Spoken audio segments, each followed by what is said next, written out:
Bonjour à tous et bienvenue dans cette nouvelle édition. Au sommaire de ce journal du mercredi 18 septembre, retour sur les nombreuses pollutions de rivières constatées dans la région. Le préfet du Finistère a répondu à nos questions ce mercredi. Il souhaite plus de contrôle des installations agricoles responsables de ces pollutions. La situation du camp des migrants des Gailleuls à Rennes reste précaire. Après un contrôle d'identité massif jeudi dernier, les associations d'aide ont décidé d'investir un local industriel inoccupé. Reportage à suivre. Et dans l'actualité sportive, la saison du tennis de table a repris. En Bretagne, c'est Hennebont qui porte la discipline. Le club a disputé son premier match de championnat de France ce mardi soir. Nous avons suivi cette entrée en compétition. Mais dans l'actualité ce mercredi, il y a tout d'abord le 126e congrès national des sapeurs-pompiers à Vannes. Il a démarré ce mercredi, s'achèvera samedi. Plus de 3000 participants sont attendus. Ce congrès s'ouvre en plein mouvement de protestation des pompiers. Depuis fin juin, 7 des 9 syndicats de pompiers professionnels ont lancé un mouvement de grève. Ils souhaitent un recrutement massif de sapeurs-pompiers professionnels et la reconnaissance comme métier à risque. Dans le Morbihan, l'intersyndicale a trouvé un accord avec la direction du SDIS, mais le mouvement national se poursuit. Damien Littra, délégué CGT pour les pompiers du Morbihan, a répondu à Xavier Patrijon. La plupart des pompiers professionnels a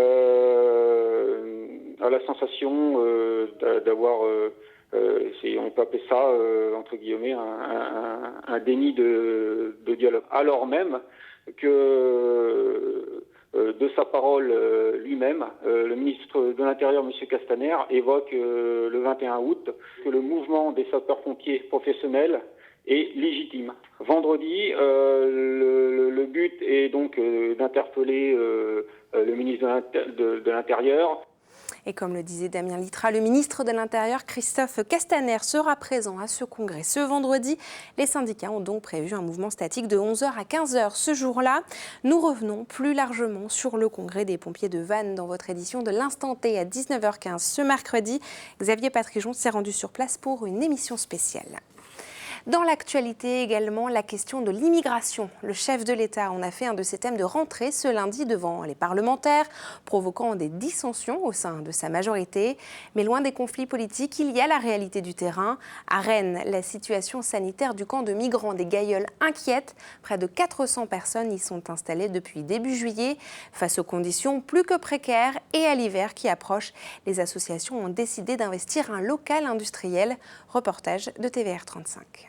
Après le contrôle de 400 migrants jeudi matin au parc des Gailleuls, plusieurs militants ont décidé d'investir un bâtiment industriel inoccupé dans le sud de Rennes. Depuis samedi, ils sont plus d'une centaine à occuper cet espace. Pour Vincent, membre du comité Action Logement, ce type d'aménagement permet un meilleur accueil des personnes en difficulté. Ce qui les aide à vivre, c'est d'avoir un toit sur la tête, des sanitaires avec l'eau chaude, des WC, tout un tas de conditions de salubrité minimum pour ne pas avoir le choléra ou des gros problèmes. Petit à petit, les différentes associations interviennent pour meubler, fournir la nourriture. On est à côté du secours populaire qui coopère, qui nous amène des meubles aujourd'hui, de la nourriture. Parmi ces migrants, on trouve Joseph, un demandeur d'asile congolais de 26 ans. Il vit en France depuis mai 2018. Cela fait 8 mois qu'il est à Rennes.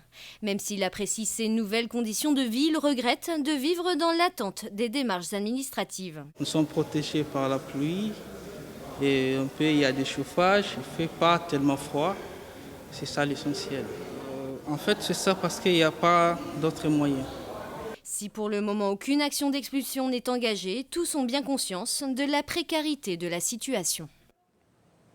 Nous vous en parlions la semaine dernière, les pollutions de rivières se multiplient dans la région.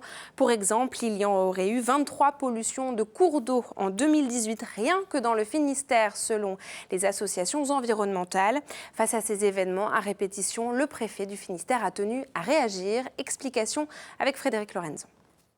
Après les pollutions à répétition sur les cours d'eau du Finistère, l'association Eau et Rivières a mis en cause le contrôle de l'État sur les installations d'élevage et notamment les faux salisiers. Le préfet a sommé la filière porcine finistérienne de faire des efforts et d'adopter les mêmes réflexes que les industriels. Il y en a environ une vingtaine par an d'accidents graves, donc générant des atteintes graves à l'environnement. Donc c'est à chaque fois un accident individuel. Par contre, mis en perspective, ça fait beaucoup. Donc collectivement, comment on fait pour faire en sorte que ce ne soit plus le cas demain ou après-demain? Et là, en fait, on voit que cette organisation de producteurs, elle peut faire des audits, donc faire un check-up des installations, conseiller, compte tenu du retour d'expérience, en disant voilà, tel ou tel point est un point de défaillance possible, on peut y remédier de telle manière, et puis ensuite piloter la filière sur un programme de travaux. Le Finistère compte 1500 élevages porcins, ce qui en fait le premier département de France pour le porc. En tout, 120 fosses alisiers ont été identifiés comme à risque dans le département. Les vérifications doivent donc être effectuées par des techniciens des coopératives. On a gagné la qualité de l'eau en stockant le lisier. Donc ces stockages-là aujourd'hui provoquent quelques pollutions et quelques accidents. Et donc aujourd'hui on se rend bien compte qu'on doit mettre d'autres mesures supplémentaires en place pour sécuriser tout ça. Désormais, la préfecture attend un retour pour la fin de l'année sur l'état du parc des installations de retraitement d'effluents. En 2019, l'ensemble des pollutions accidentelles d'origines agricoles provenaient des élevages de porcs.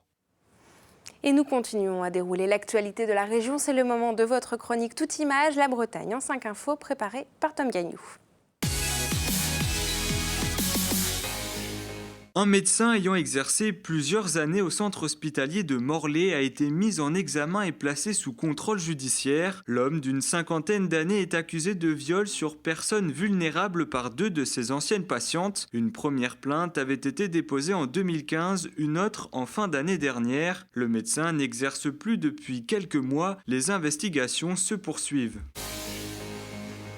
20 tonnes de thon germont non déclarés par 2 navires irlandais ont été saisis ces derniers jours dans le port de Douarnenez. L'opération de contrôle a aussi permis de saisir près de 200 kilos d'espadons non déclarés. En tout, 4 navires de pêche irlandais ont été contrôlés. La moitié, donc, a fait l'objet d'un procès verbal. D'autres contrôles doivent avoir lieu en Irlande au mois d'octobre.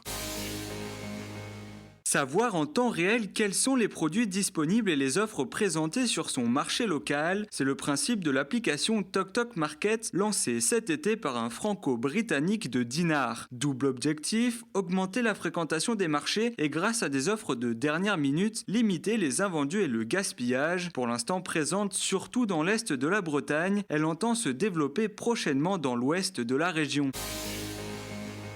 Défi relevé pour Paul Daniel. Ce samedi, le jeune homme de 16 ans a relié Concarneau à l'archipel des Glénans, à la nage et sans palme. Le récent vainqueur de la Coupe de Bretagne en eau libre a effectué la traversée en 3h58. Dans 2 semaines, le nageur participera au triathlon organisé à Concarneau.